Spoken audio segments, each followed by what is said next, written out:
Next mole fraction और molarity का एक कंबाइंड क्वेश्चन है। क्वेश्चन को समझते हैं पहले।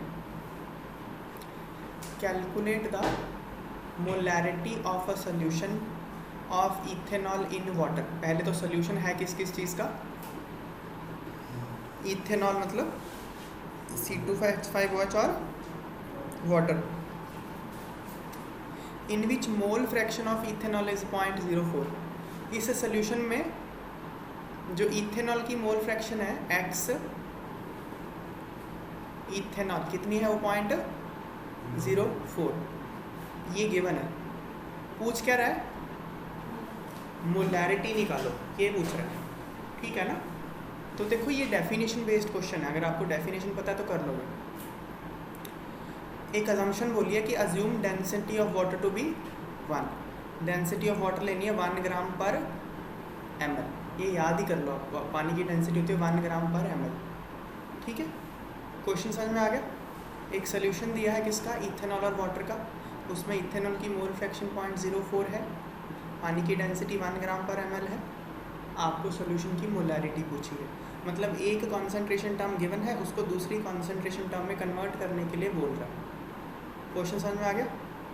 हाँ, अब हम डेफिनेशन के बेस पे करेंगे। देखो, mole fraction of ethanol in solution is 0.04। इसका मतलब क्या है कि 0.04 mole ethanol is present in 1 mole solution. यही मतलब है ना। किसी भी चीज़ का मोल फ्रैक्शन क्या होता है? एक मोल सोल्यूशन के पीछे उसके कितने मोल हैं, यही ना। आ गया ये समझ में? तो सोल्यूशन में क्या क्या है? वाटर और अल्कोहल। तो अगर अल्कोहल के मोल 0.4 हैं और टोटल मोल 1 है, तो वाटर के कितने हो जाएंगे? 1 माइनस 0.4 0.96। ये बात समझ में आती है? तो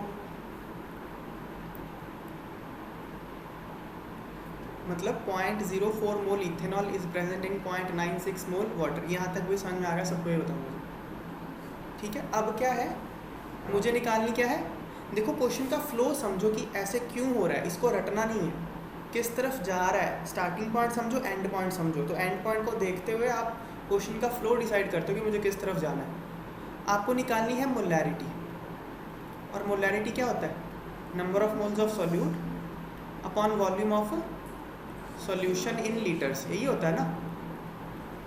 ये आपको एंड पॉइंट है। तो number of moles of solute तो आपको पता चल गया, कितने? 0.04 इथेनॉल सॉल्यूट है। अब आपको सॉल्यूशन का वॉल्यूम निकालना है। ये बात समझ में आ रही है? ये तो पता चल गया, ये आपको निकालना है। तो मैं इसको वॉल्यूम की तरफ ले जाऊंगा। समझ में आई बात? तो मुझे और क्या गिवन है? डेंसिटी गिवन है। तो मैं डेंसिटी का यूज़ करके वॉल्यूम की तरफ जाऊंगा। देखो, पहले मैं क्या करूँगा? 0.96 मोल वाटर है ना, तो वाटर का मास निकाल लूँगा। किसी भी वाटर का मास कैसे आएगा? नंबर ऑफ मोल्स 0.96 इंटू उसका मोलर मास 18 ग्राम। ये समझ में आती है बात?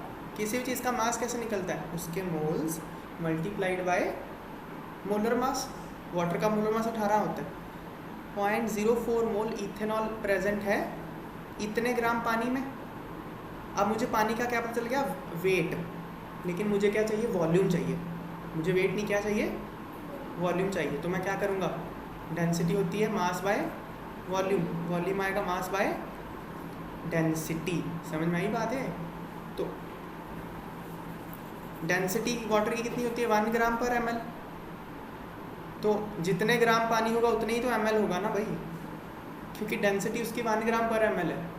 1 ग्राम पानी का वॉल्यूम 1 ml है, तो जितने ग्राम पानी उसका वॉल्यूम भी उतनी ही ml होगा ना। ये बात समझ में आ गई? 0.04 mole ethanol is present in इतने ml वाटर। यहाँ मैंने ब्रैकेट में लिखा है as density of water is 1 gram per ml, इतने ग्राम वाटर इज़ इतने ml वाटर। ये बात समझ में आ गई? मैं देखो धीरे धीरे मोल से वॉल्यूम की तरफ बढ़ रहा हूँ, है ना। अब क्या है, यहाँ पे एक अजम्पशन आपको लगानी पड़ेगी।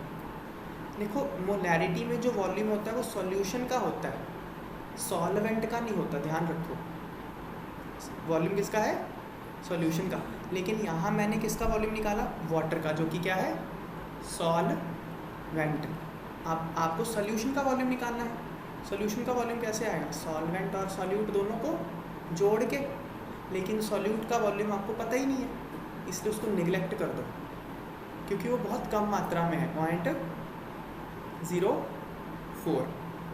Neglect volume of ethanol as compare to volume of water. ये एक अजम्पशन है इस क्वेश्चन में, नहीं तो सॉल्व नहीं कर सकते आप। समझ में आई बात? क्योंकि सॉल्यूट की मात्रा बहुत कम है सॉल्वेंट के रिस्पेक्ट में, इसलिए हमने सॉल्यूट का वॉल्यूम निगलेक्ट कर दिया सॉल्वेंट के रिस्पेक्ट में। इसलिए जो सॉल्यूशन का वॉल्यूम है वो जितना पानी का वॉल्यूम है उतना ही आ गया। समझ में आई बात? फिर तो हमने मोलैरिटी का फॉर्मूला लगा दिया, number of moles of solute upon volume of solution ml into 1000। सारी वैल्यू सब्स्टिट्यूट करके 2.31 मोल आ गया।